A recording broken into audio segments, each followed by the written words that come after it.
এই ভাইটা 5 বছর আগে প্রবাসে আসছিল, আসার পর নিখোঁজ হয়ে গেছিল। 5 বছর পর খুঁজে পেয়েছে, তার ফ্যামিলির দ্বারা চলে যাচ্ছে।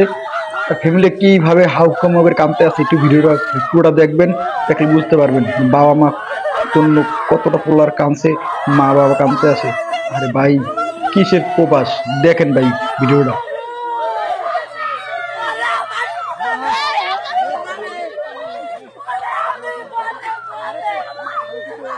উত্তর দিনাজপুর পুরো জেলার ফ্যামিলি ভাই পাগল হয়ে গেছে পাঞ্চিপাড়া পোলা সাতগাঁও পাইয়া। এলাকায় সুকেশ নামে এক কি যুবক বলবো ভাই, বিগত 5 বছর 5টা বছর ধরে যদি নিখোঁজ নিখোঁজ ছিলেন থাকে, তিনি সেই এবং মানুষটাকে তার খুঁজে পাওয়া মানসিক যায়, অবস্থাও তার ঠিক ছিল পরিবারের না। কি অবস্থাটা হয় সুকেশ বুঝেন। বোম্বাইয়ে ভবঘুরে থাকার সময় শ্রদ্ধা রিহ্যাবিলিটেশন ফাউন্ডেশন তাকে নিয়ে যায় এবং চিকিৎসার মাধ্যমে পুরোপুরি সুস্থ করে তোলে।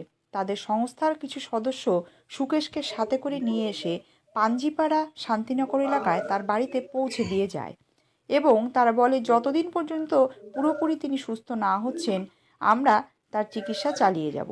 প্রবাস পরিবার সূত্রে জীবনটাই, খবর সুকেশ 5 বছর আগে নিখোঁজ হয়ে গিয়েছিল।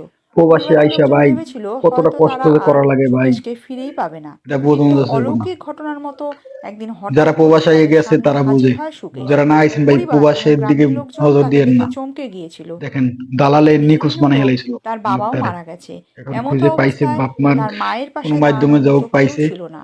কিন্তু ফ্যামিলির হঠাৎ কাছে ফেরত গেছে। সুকেশকে তার মা পুরো এবং ভিডিওটা তাদের ভাই দেখেন, পরিবারের লোকজন দেখলে বুঝতে পারবেন পেয়ে খুবই ফ্যামিলির জন্য খুশি হয়। কতটা সুকেশকে প্রথমে আনন্দ। দেখতে পেয়েই লোকজন হাসির কান্নাকাটি শুরু কান্না। করে দেয়, যেন সুখের কান্না। তাকে পেয়ে মনের মধ্যে পরিবারে যেন এক অনাবিল শান্তি আসে।